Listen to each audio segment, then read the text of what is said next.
Maintenant, des C7 dont j'ai parlé tout à l'heure, et bien sûr les fils et la ferraille, c'est ce que j'appelle la partie cachée de RDS. Parce que quand ils nous ont réunis, ou bien dans les documents RDS, on n'a pas parlé de la vente de la ferraille, ni de la vente du C7 et encore moins de fils. Le C7, ça veut dire quoi? Ça veut dire que c'est un uranium c'est l'uranium qui est pauvre, qui n'est pas tellement riche, mais vous pouvez avoir à peu près presque 7 grammes par tonne. Donc, dans certains, si vous l'exploitez à l'IXI et les prix sont bons, donc c'est extrêmement important. Et vous avez donc les fils. Les fils, elles font à peu près 5 kilos par tonne.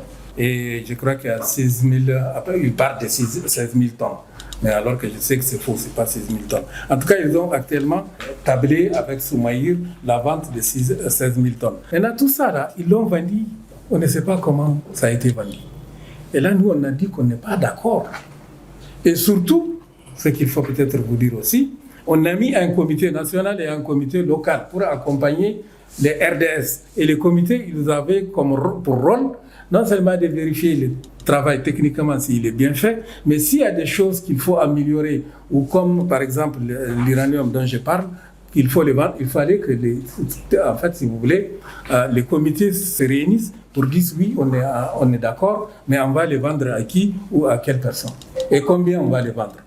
Ça, Areva, ils ont fait. Orano a fait ça en interne, c'est-à-dire Cominac Soumaïr.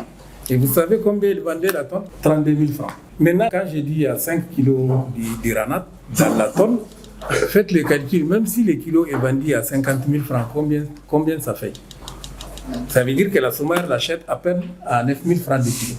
Et là, nous, on dit qu'on n'est pas d'accord, parce que la Cominac a fermé, ou bien appelons-la comme ils veulent, parce qu'ils ne veulent pas entendre les mots fermés, même si c'est eux qui l'ont dit. Aujourd'hui, ils sont contre ces mots fermés. Donc nous disons qu'ils n'ont pas le droit de vendre ces minéraux-là. Et il faut qu'ils nous disent, en fait, l'argent là, ça va devenir quoi? Parce que nous, ce qu'on a dit au départ, ils ont voulu aussi, il faut peut-être dire, ils ont voulu enterrer tout ça, la ferraille et tous ces machins-là. Donc on a dit non, nous on n'est pas d'accord de les enterrer.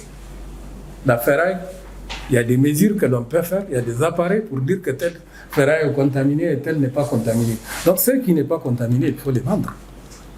Et l'argent doit servir au développement local. Mais aujourd'hui, ils vendent cette ferraille-là. Quand ils leur demandent l'argent, là, ça passe où? Ils ne te disent pas. De l'autre côté, Areva, Orano, ils disent qu'ils vont payer la partie nigérienne, c'est-à-dire comme le Niger est actionnaire à 33%, donc au lieu que le Niger paye sa part de réaménagement comme ont fait les Japonais, parce que les Japonais ont mis leur part de côté.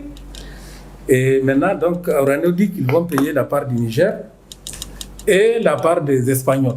En fait, ils veulent payer la part du Niger et de l'Espagnol, en fait, pour escroquer à peu près ces minéraux-là. Comme ça, donc, vraiment, le Niger va rester comme ça. Oui, on est content parce que vous avez payé. Mais ça a été vendu combien? Pour nous dire que c'est la part du Niger. Et la part que le Niger doit payer, c'est combien? Il faut qu'on nous dise ça. C'est ça l'analyse et la transparence dans cette histoire de budget-là. Et ça, ils ne veulent pas du tout répondre. Et il faut que nous, on fasse en sorte qu'ils répondent, qu'ils nous disent.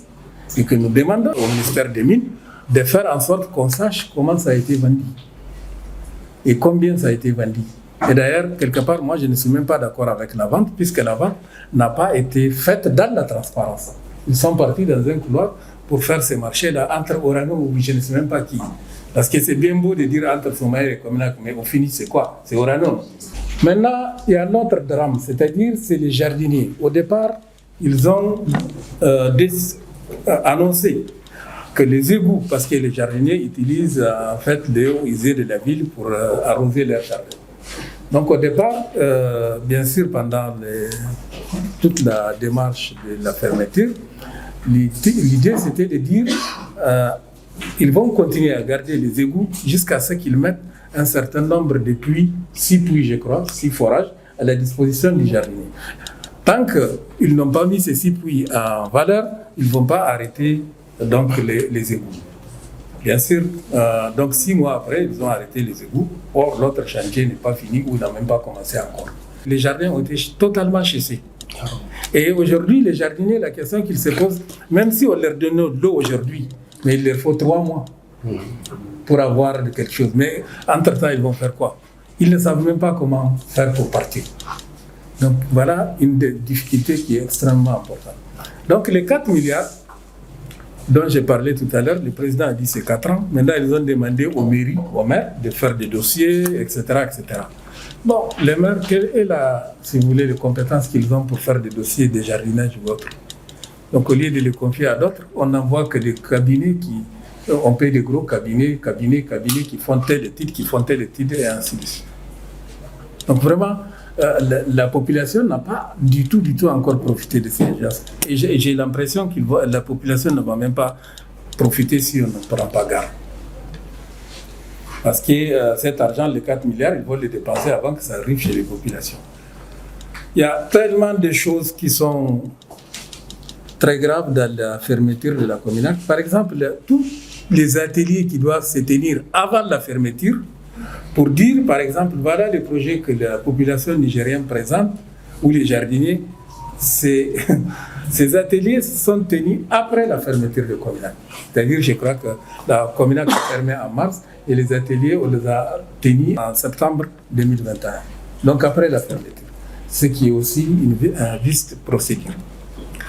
Voilà, en gros, d'une manière très ramassée, la situation que nous voulons dénoncer par rapport à la fermeture de